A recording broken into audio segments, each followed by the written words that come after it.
উনি আসাটা এই দেশে খুব বেশি জরুরি এবং ওনার এই দেশে আসা পসিবলও না। আমরা চাচ্ছি আসলে আমাদের দেশমাতা দ্রুততম সুস্থ হয়ে আমাদের সবার মাঝে ফিরে আসুক, আমাদের সবার নেতৃত্বকে সে প্রাধান্য দিক এবং দেশ ও জাতির দায়িত্ব তার হাতে চলে আসুক, এটাই আমাদের কামনা। তারেক রহমান দেশে আসার ব্যাপারে একটা গুঞ্জন উঠেছে যে আজকে বা কালকের মধ্যে আসবে, আপনারা কি মনে করছেন? উনি আসাটা এই দেশে খুব বেশি জরুরি, কিন্তু আসলে বর্তমান বাংলাদেশের যে নিরাপত্তাহীনতায় ভুগতেছে সাধারণ মানুষ এবং এই নিরাপত্তা যদি জোরদার না করা হয়, আমি একজন সাধারণ কর্মী হিসেবে মনে করি ওনার এই দেশে এই মুহূর্তে আসা সম্ভব না এবং ওনার এই দেশে আসা পসিবলও না। কারণ এই দেশের যথেষ্ট আইনি প্রক্রিয়া থাকলেও তার প্রয়োগ নাই।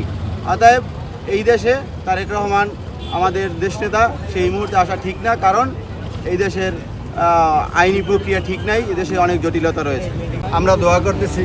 আসলে একটা মানুষ যখন অসুস্থ হয়, দোয়া করা ছাড়া কিছুই করার থাকে না। ঠিক। আমরা চাচ্ছি যে তার যে পর্যায়ে চিকিৎসা হচ্ছে, যদি প্রয়োজন মনে করে কর্তৃপক্ষ আরও ভালো চিকিৎসা হোক, সে সুস্থ হয়ে আমাদের মাঝে ফিরে আসুক, এটা আমরা চাচ্ছি।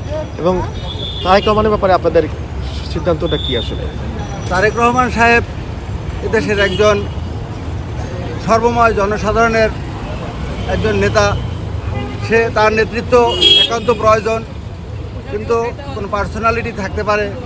যদি তার নিরাপত্তাজনিত কোনো সমস্যা থাকে এদেশে, সে পূর্ণাঙ্গ নিরাপত্তা দিয়ে এদেশের গভর্নমেন্ট যারা ক্ষমতায় আছে, নিরাপত্তা দিয়ে তাকে আনুক, তার নেতৃত্ব এদেশে দরকার।